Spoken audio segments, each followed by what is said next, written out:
Hey everyone, Jessica Dalcourt from CNET here with an early look at Microsoft's Cortana voice assistant. In a minute, I'll show you how Cortana so far stacks up against Apple Siri and Google Now, but first a caveat or three. I've got Cortana on a pre-release version of Windows Phone 8.1. Not even the developers have this yet. Cortana is in beta and gets her knowledge from the hive mind that is the cloud, which means that she isn't at her full capacity at this stage. Get it? Good. Now, Cortana can do the same basic things as Siri and Google Now, like call and text, set alarms, get directions, and search the web for practical answers to your questions. It'll take 41 hours and 20 minutes to drive to New York. Cortana can also tell you the weather, start a note, and set reminders. For example, wake me up in an hour.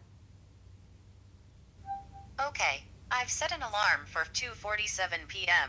Creating a calendar item is a snap, but you can't seem to vocally remove it if you change your mind. Set an appointment for 5 p.m. for happy hour.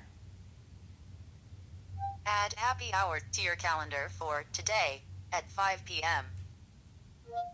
Cancel my appointment for 5 p.m. tonight, happy hour.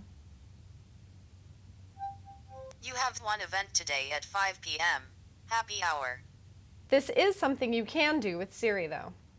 Shall I remove it from your calendar? Yes. Okay, Jessica, I took it off your calendar. Beyond the basics, Cortana has other tricks as well. Unlike Siri, Cortana can open apps and turn on phone settings like turn on Wi-Fi. Wi-Fi is now on. Thanks.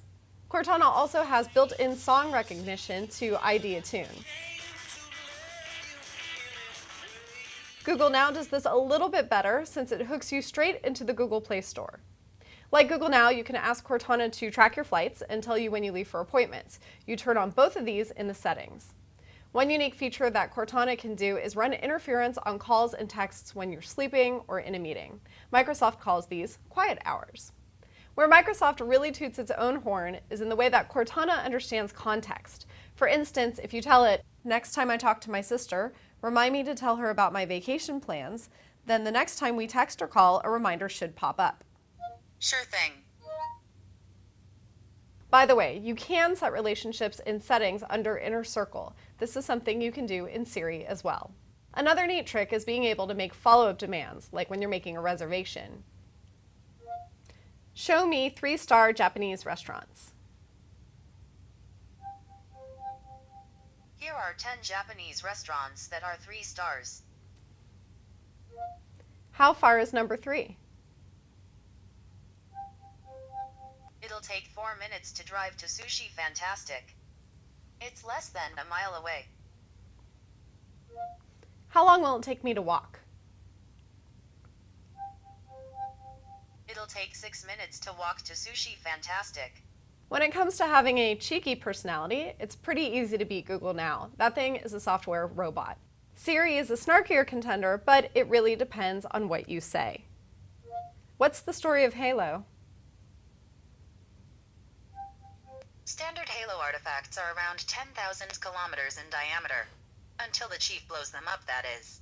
At this point, Cortana seems to be a pretty good blend of Google Now and Siri. However, its Bing-based search results don't seem quite as convenient as Google Now, and you do have to press a button every time you want to speak. But Cortana does have some promising integration with the rest of the phone that bridges what both Siri and Google can do. Things will get even more interesting as developers jump into the mix with Cortana commands that will work with their own apps as well. We'll have much more on Cortana as the voice assistant develops over time. In the meantime, I'm Jessica Dalcourt for CNET. You can catch my thorough comparison among Cortana, Google Now, and Siri at cnet.com.